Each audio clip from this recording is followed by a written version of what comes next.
Hello, everyone. I am so excited to be here, to see some familiar faces, to see some new faces. When Debbie asked me to help moderate this panel, I got really excited because I'm a gearhead. I saved my babysitting money when I was 14 years old so I could get a subscription, back in the day, to Car and Driver. Then I had some really fun cars throughout my life. And then when I met the man that was going to become my husband, and he was like, oh, gas cars are really bad for the environment. I was like, oh, shit. So I turned the leap. I have been driving fully electric for a very, very long time, and I love it. But it doesn't come without its challenges, is the nicest way to say that. So I'm really excited to have this conversation about, the future of mobility and truly how not just we, but how everybody can get there, right? All right. Okay, so Taylor, you are my first victim. We just heard from our keynote about Toyota's approach to electrification and that it's unique and a little bit controversial maybe, right? So how are you seeing competitors react to changes in the marketplace? Yeah, of course. So, 1 or 2 years ago, you watched the Super Bowl, half the ads, or all the ads were either, all electric car ads or cryptocurrency, I think were the other ones that we saw there. But yeah, we had a lot of competitors going all in on all electric vehicles. At the time, Toyota, and still is, taking a more structured approach, balance between different powertrains. We took a lot of flack for that. A lot of people labeled us as maybe laggards in the adoption of all electric vehicles. Fast forward to today, many, if not most of those same competitors have adopted our same strategy of still providing all electric vehicles, but also putting more investment and more offerings in the hybrid and plug-in hybrid area as well, which has been great. I mean, if you look at it right now, year over year, consideration of all electric vehicles is increasing, right? There have been some slowdown in purchase, but more people than ever are considering all electric vehicles. More people than ever are considering hybrid electric vehicles. More people than ever are considering plug-in hybrid electric vehicles. And another great thing about that is the fact that those people, within that group, you have multicultural segments that typically haven't even considered even hybrid, huge year-over-year consideration changes. And that's really, really important because people who didn't think it was possible to have these type of vehicles are doing it. Last year, I think I told you earlier backstage, I was just telling you this, last month for Toyota, 41% of the vehicles we sold were electrified powertrain vehicles. That's the highest we've ever sold in our history. And I can guarantee you next year, well, I won't say the word guarantee, next year at this time, we're going to talk 50+%. That's incredible. Can you tell me a little bit more about, Toyota's Beyond Zero vision and really how it's being communicated to these customers, right? Because it's not just about getting people in the showroom, right? It's about really explaining. Yeah, that's right. Really, explaining to consumers how they can adopt these things to their lifestyle. Because Yeah. everybody's lifestyle is different. People have kids, they don't have kids. They're a one-car family, they're a two-car family. How are you educating consumers? Yeah, so first, and Doug mentioned this in his address, Beyond Zero is a global initiative for Toyota, and that is about achieving carbon neutrality through products, services, operations, but also going beyond. There are so many things we could do as a company, whether it's with the products we offer, the way we build those cars to reduce our carbon footprint. That's Beyond Zero. For example, 93% of waste produced by our factories is either recycled or reused. That is something we're doing to reduce our carbon footprint, in addition to offering all electric vehicles or hybrid electric vehicles. Now, what that means to the customer is choice. A lot of times people aren't able to make the lifestyle change for all electric, whether from means or where they live or infrastructure or just politics, let's be honest, right? Beyond Zero is saying you have choice in terms of vehicles that will meet your lifestyle without any or without much compromise. And I love that because it removes this gas versus all electric, us versus them, red state versus blue state, which we shouldn't be talking about, right? Someone said it earlier, solving the problem, making everyone part of the solution, and Beyond Zero really does that, and that's one thing I just love about it. Mike, you're here in LA, California. How are you seeing consumers reacting to this? It's been really interesting. Toyota was. Uh-oh, Mike lost his microphone. I forgot everybody can't hear me. Yeah. It's been interesting. There's been so much push and pull, as both references. Government intervention saying that we're going to go to 60% in 4 years, and consumers going, yeah, we're not quite ready for that. So it's been a real on-off kind of transition. Toyota, Akio was either the luckiest man alive and should go straight to Vegas, or he was prophetic. I mean, he pegged that hybrids and plug-in hybrids was going to be the next section. It was going to be that bridge to going all electric. About 8% of the world seems to be really truly interested in BEV. Started out at 0.5 and it doubled, and all the statisticians jumped on it. It was like, it's going to keep doubling. It went 0.5, 1, 2, 4, 8. And at 8%, we started to see the pullback. It's not priced for everybody. It's not convenient for everybody. It's not easy for everybody. So, and everybody's not, green motivated. When health, education, and welfare is on your daily pressure plate, doing the right thing may be secondary.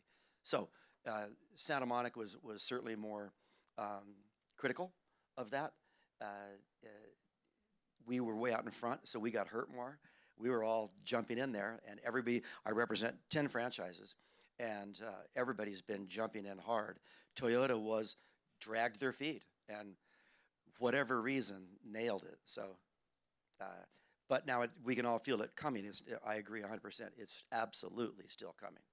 Well, and I think what's so interesting, I've been living in LA for, 15 years now, and while our air quality is not perfect, in the last few years, our air quality has actually been getting better.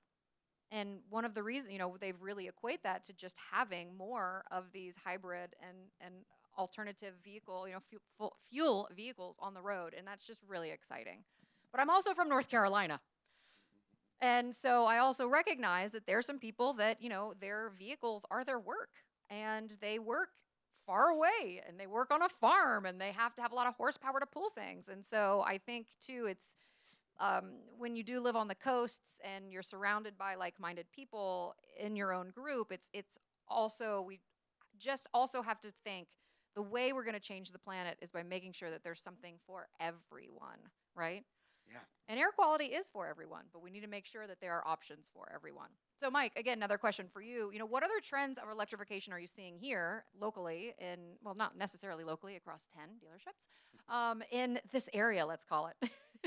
I don't think anything different than that. It's just more critical, and we're at the front of the parade. My friends in the Midwest or in New York aren't concerned about battery electric really at all. When it's really harshly cold, that's not where that thing performs best. So around the country, there's pockets, and we're simply at the front of it. So the things that are changing, the OEMs are looking for us to continue to lead. Some are coming at me and wanting me to put charging stations on our property.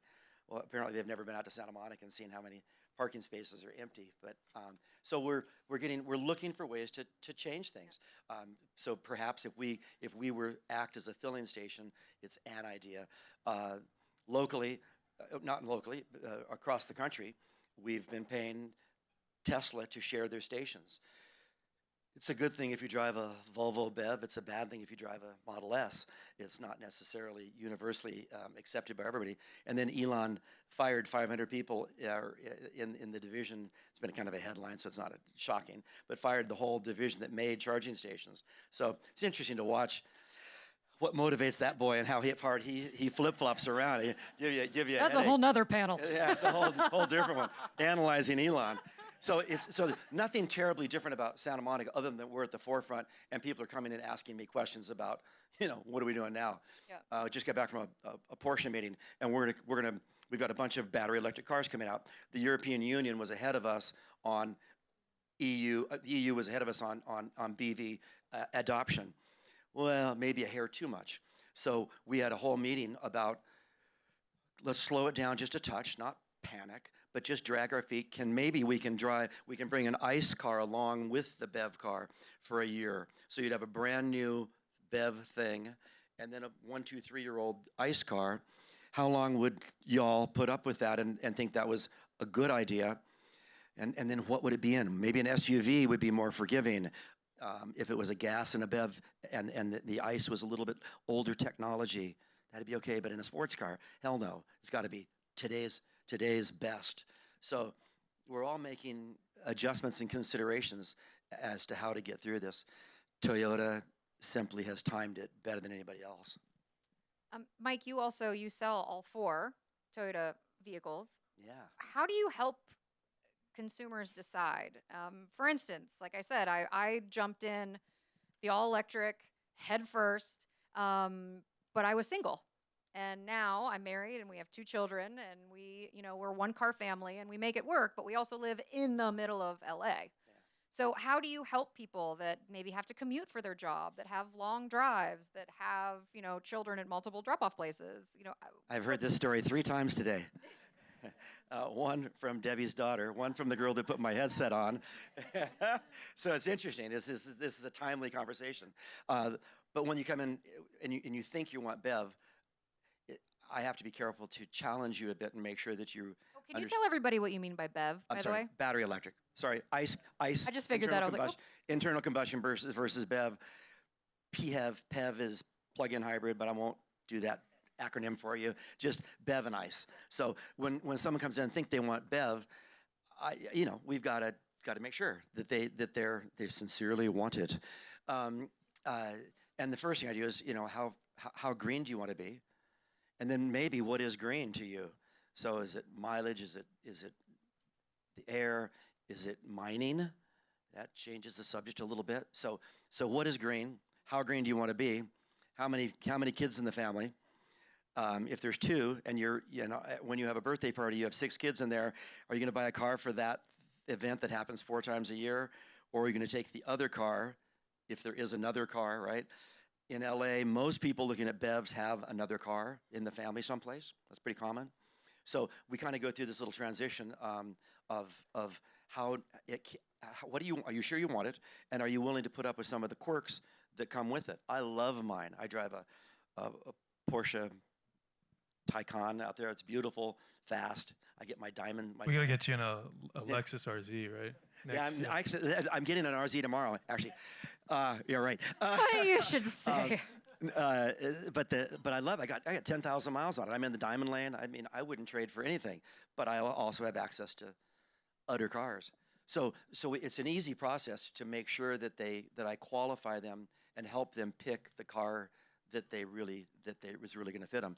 And for so many, it's back to a hybrid or a plug-in hybrid. The plug-in hybrids are really exciting. They're going to be another great bridge to where we're going. You mentioned something as well. Heather, we're getting to you next, don't worry. What I think is so cool is a lot of people just think about their car and what their car means for them, but they don't think about how their car was made. They don't think about the plant. They don't think about the people. They don't think about, the waste when it comes into cars. So I just learned something from you all today. Can you tell me that again about the recycling, the waste from the factories? That is so cool. Yeah, and it's not just waste. So of 93% waste produced by our factories, either reused, recycled, or repurposed.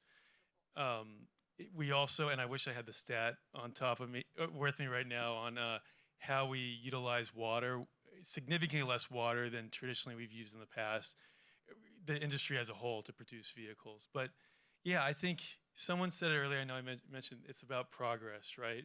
And I'll just say too, on plug-in hybrid, sometimes people call it the gateway drug to all electric. Yeah. Because you think about it, buying a hybrid doesn't really require a significant lifestyle change, if any. Buying a fully electric vehicle does. However, if you buy a plug-in hybrid, You get the comfort that you get with a traditional vehicle. However, you're in many cases, you're installing a home charger. You're getting used to range and how to cope with range anxiety. You understand the infrastructure out there. And that's why you're seeing year-over-year increases in purchases of plug-in hybrids. My parents, who, bless their hearts, again, from the South, they are on the opposite spectrum than I am when it comes to politics. And when I was talking to, again, they live in North Carolina, I was asking them about my mom's Mercedes is like 28 years old or something crazy. I was like, what are you thinking about next? And she says, oh, I think we're looking at a hybrid. I almost died, and I thought my mission in the world, besides saving the ocean, my second mission in the world has been crossed off the list. So I was excited about that. Okay, so Heather, now I want to get into specifics. Okay, Camry, the best-selling car, the most-selling car on the planet. Best-selling sedan for the last 22 years. What? That's crazy. And they are one of the top cars that's, again, card nerd, hold their resale value, right? Absolutely. So how are people reacting to it becoming 100% hybrid? I'm assuming you might have some slightly crazy old fans that are like, what the what? Okay, in all fairness, there are a handful of people that are petitioning, actually, to get the V6 Camry back. Sorry, that's probably not going to happen, but oh yes, this group is happy. Bless their hearts. Yes. So, but yes, the Camry, and Doug mentioned this earlier, is 100% hybrid that went on sale in April. So it's only been out for, 1.5 months. We did reveal it back in November. So between November and now, the feedback has been actually extremely positive.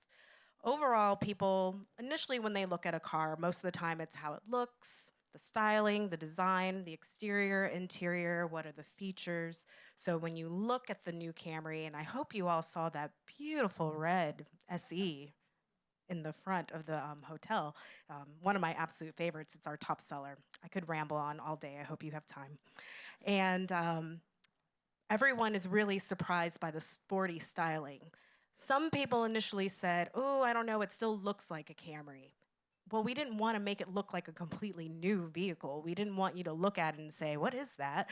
But we did want people to look at it and say, that looks familiar. I think it's a Camry, but there's something different. And the styling on the exterior does just that. Some of the feedback we've heard directly from the dealerships and their sales associates is the interior is quite luxurious. And that's not really a word that, at least from a Toyota perspective, we use for the Toyota brand. We have a luxury brand, Lexus. So it's very exciting to hear that people think that about the inside of the car. But the biggest point that everyone has made, which Doug mentioned, is the 51 miles per gallon that you can get in an LE. So that's what everybody loves the most. And I would venture to say a lot of people don't necessarily realize that you can only get it as a hybrid. As many of you guys have mentioned the different experiences, I had a friend who purchased a vehicle, and I was just curious. I said, what do you think when the engine kind of cuts off when maybe you're slow or you're at a stop sign? And they said, what are you talking about? I said, well, you're in a hybrid. Oh, I am? Yes, you are. So there are often times that people don't realize that. And at Toyota, we make several lines that are 100% only hybrid. Sienna is only a hybrid. Sequoia is only a hybrid. Camry is only a hybrid. But the difference with Camry is we anticipate we're going to sell at least 290,000 Camrys in the next year. Last year, we sold 290,000 Camrys. So that's why it is so significant that Toyota has chosen this volume leader to be 100% hybrid. Just like Tyler was mentioning, we want to give our customers options. And we also really strongly feel that hybrid is kind of the stepping stone to help people make a difference, quite frankly. And maybe they don't even know it, but we know that it's making a difference. Have you guys heard of, we have this thing, it's the 1-6-90 rule. Has anybody heard? Raise a hand, anybody? Okay, Mike, awesome. No, that's no problem. I'm excited to tell you something that we believe. So one thing that we are trying to educate people on is the amount of raw materials it takes to build one battery electric vehicle is the same amount of materials we need to make 6 plug-in hybrids. And it's also the same number of raw materials we need to make 90 hybrids. So one battery electric, which is still a great vehicle, don't get me wrong. Just like Mike said, we're all moving in that direction. But back in the day, hybrids were also more expensive than they are now. So it's just that natural progression of economies of scale. So right now, we know and believe that hybrids are the way to go to help make an impact on the carbon dioxide and the emissions that we are all talking about today. And eventually, we hope to be at that point where there are no internal combustion engines on the road. So we're all moving in that direction. So my point with all of that, everyone, is that's why Toyota is making such a big statement, but it's subtle. A lot of people don't think about it, but to take a vehicle where we're going to sell up to 300,000, maybe more, in a year, that's going to significantly impact what's happening in the environment. And we're just really excited about the reception we've received. Just a little. Didn't want to interrupt that, for God's sakes. If somebody comes in and is looking for the new Camry, they know about it, and we take them right to it. There's always one in the showroom, and people just gravitate to it because it's really very pretty. And I wouldn't say anything about it being a hybrid until after they drove it. Just why confuse it? Drive it and go, oh.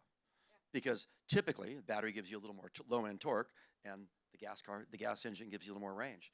So with 51 miles per gallon, it's a really unique proposition. Well, and how, Heather, this is going to go back to you. How are you educating these customers, especially first timers, let's call them? How are you educating and how are you marketing it more specifically? Let's call it the sexy Camry. XSE, that's what they call it, the sexy XSE. We have one of those. But to Mike's point, initially when we were planning the marketing campaign, we were not going to say that it was a hybrid. We were just going to introduce it as the all-new Camry. We were going to focus on features that we know customers are looking for. Because another thing to keep in mind, when you're wanting to sell that many vehicles, you have to appeal to a very broad audience. A BZ4X buyer is a very niche vehicle. It's not accessible to everyone, right? Because of infrastructure or where you live, all the things you guys have heard. But with Camry, it's like, okay, to get to that number, how do we get a large volume of people interested in it? Well, number one, it doesn't hurt that it's called a Camry. All of you have heard of a Camry, right? I'm curious, has anyone not heard of a Camry until they showed up today? You can tell me, I won't be mad. Okay, fair. So one of the things we look at is what type of campaign is this? Is this awareness? Do we need to make people aware of Camry? No. It has the highest awareness in the Toyota family. So then it became, okay, so what is the mission? We don't want to say it's 100% hybrid because we didn't feel like it was necessary at the time. So more on that later. But what we decided was, okay, when you say Camry, what do you guys think of? Anybody, when you hear Camry, is there someone or something you think of? Yes. Say it again. Reliable. Okay. Anybody else? Go. Family. Family. I was going to say my dad. So. Your dad, yes. And so sometimes what goes with those associations is the vehicle they were driving then. And everybody thinks that they know Camry. They're like, oh yeah, my dad had one, my aunt had one. Oh yeah, Toyota makes reliable vehicles. So everybody thinks that they know Camry. So how do we make this new, beautiful vehicle that we know is 100% hybrid is going to give you all these amazing benefits that our customers are looking for? How do we make it feel special to you and make it seem new so that you're thinking, oh gosh, I want to check that out. I really want to know more, and maybe I'll go to a Toyota dealership and check one out. So that was our first initial mission. How do we make it feel special when everybody thinks they know what it is? Then I won't tell you all backwards of the other brand recognition. It really is. That's exactly the challenge that Camry has because everybody knows it. So what we've decided is through research and clinics and focus groups, we do a lot of things behind the scenes. I'm sure a lot of you know in this space, you've got to figure out who your market is and how you want to brand it, etc. So after we did all that, the campaign theme is called It's a Vibe. And with that, though, from our transcultural mainstream, the general market, we're really just trying to show people that the journey in life, or your journey in your drive, however you want to interpret that, is not just fun with your Camry, it's fun because of your Camry. And I hope you guys want to see some spots because our commercials just went live yesterday and I'm super excited about it. So I'm hoping that you'll see some of those commercials in the wild, as we call it. So you're going to see transformative things like buildings lighting up and sidewalks lighting up because the vehicle is bringing this vibe to your life. But if we look at it from our Hispanic market, for example, they're more about, no, we are the vibe. We as the person, we're bringing this energy. People love to be around us. We just bring people in. We have that charisma. So how is Camry elevating their vibe? So we look at it from 4 different lenses, which is the general market, and then we have 3 multicultural affinities. So we'll have African American marketing, Hispanic marketing, and then our Asian marketing, which is Asian Indian, American Indian, Chinese, Vietnamese, and Korean. So yeah, we look at a lot of the great things. Well, and we have some of those spots, right? I do. I hope you guys want to see some. I Yes, have so please. many. Roll video. I had to think about what I wanted to show you guys today. So I had to bring my phone out because I did ask for a specific order. And I want to introduce each of these spots in a way that I hope resonates with you guys. So much to what everybody's been saying here, we initially were not going to say that the Camry was 100% hybrid because we figured people would adopt it. Like Tyler mentioned, there's no change in what you do. When it comes to a hybrid, you still fill it with gas. The bonus is you don't use as much gas, which is why you can drive further and you have that further fuel economy on 1 tank of gas. So everything that's been happening with the plateau kind of 8% of battery electric fans, if you will, and purchases, we said, okay, maybe we do need to pump up the volume and tell people that Camry is all hybrid. So we do have spots now that mention it. Our initial strategy wasn't focused around it, but it's not a problem at all. So we incorporated it into the spots that we thought made sense. So sometimes you will see ads where we are very direct and we say it's the all new, all hybrid Camry. So I would love for you to see the first spot.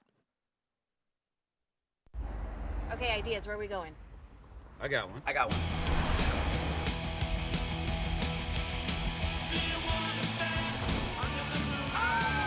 What about a comedy show?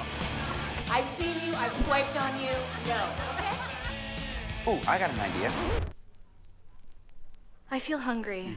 Let's go. Whatever your vibe, Tacos. Definitely tacos. find it in the all-new, all-hybrid Camry. Toyota, let's go places. All right, so that one very clearly says all new, all hybrid at the end.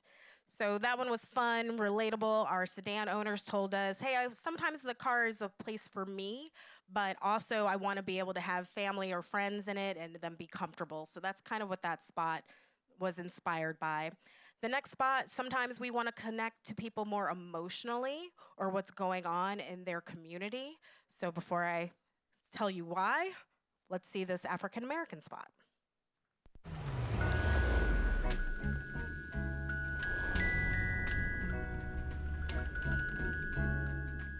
I'm so proud of you. Toyota, let's go places.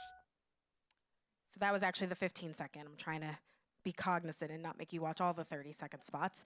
But so that spot was more about what's kind of happening in a lot of African American communities right now, where there are more females going into politics. They want to make a difference in their community. And we are seeing a lot more mayors who are younger females. And younger, I don't mean 20 necessarily. It's just normally politicians are older. So that was what we were really trying to connect with that and resonate with that community in that way. And you saw very directly, all new, all hybrid.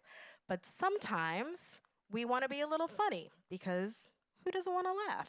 So let's check this one out.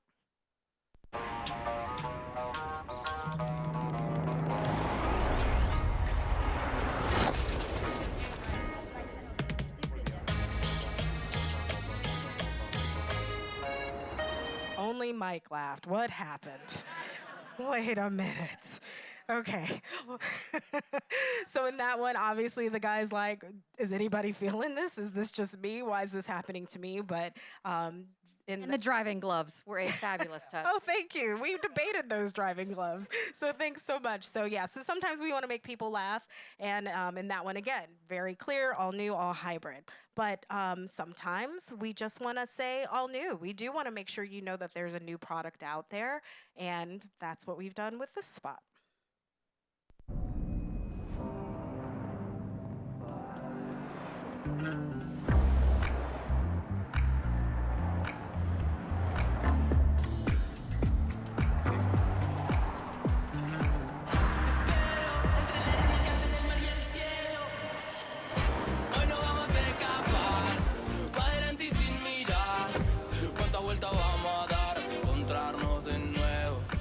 Toyota, vayamos juntos. All right, so that was our Hispanic spot, and I hope you guys, I'm so curious, come find me. Let me know what you think of that new color. It's called Ocean Gem, which we're getting a lot of positive feedback on. But that spot, again, it was elevating his charisma and what he was bringing, and he was kind of bringing the light to the city, and he was waking up with the city, and then he shows up at the coffee shop with his friends. So that's what you saw happening in that spot, but we only market that one as all new. This next spot, sometimes we focus just on features, for example. So we might get very specific and say something like 51 miles per gallon and not necessarily highlight that it's a hybrid, because some people are not necessarily trying to change the environment yet. And like some of the other panelists I've heard earlier, it's like, okay, how do we introduce you to what's happening and to this concept? And for many people, they want good fuel economy. So we're excited that people are also excited about the fuel economy and will, because of that, be purchasing a hybrid. So let's take a look at this spot.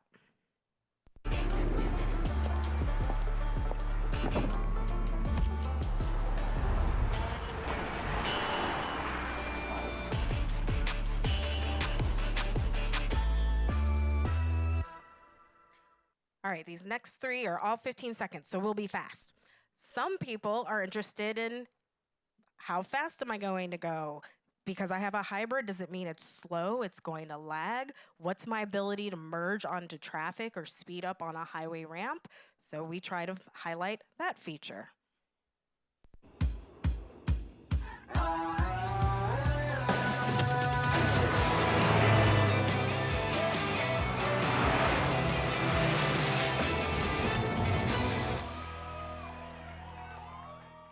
Now me, these days, I'm all about the looks of a car. I'm shocked nobody asked me what Camry I'm going to order. I'm sure you want to know. I'm getting, I call her Black Beauty. She already has a name. It's going to be all black on the outside, black on the inside. I'm getting these fabulous accessory lights and wheels, which I'm really excited because we're getting a lot of positive feedback on those as well. And yeah, she's just going to be all blacked out and decked out, and she's going to be lovely. So I am the person who would have loved the next spot.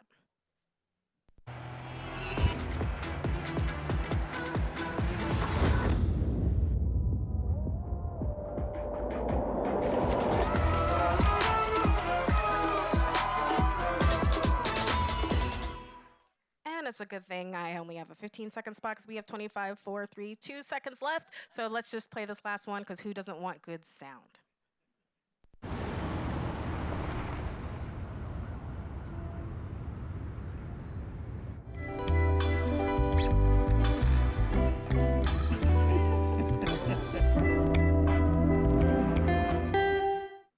Oh my gosh, and we're out of time.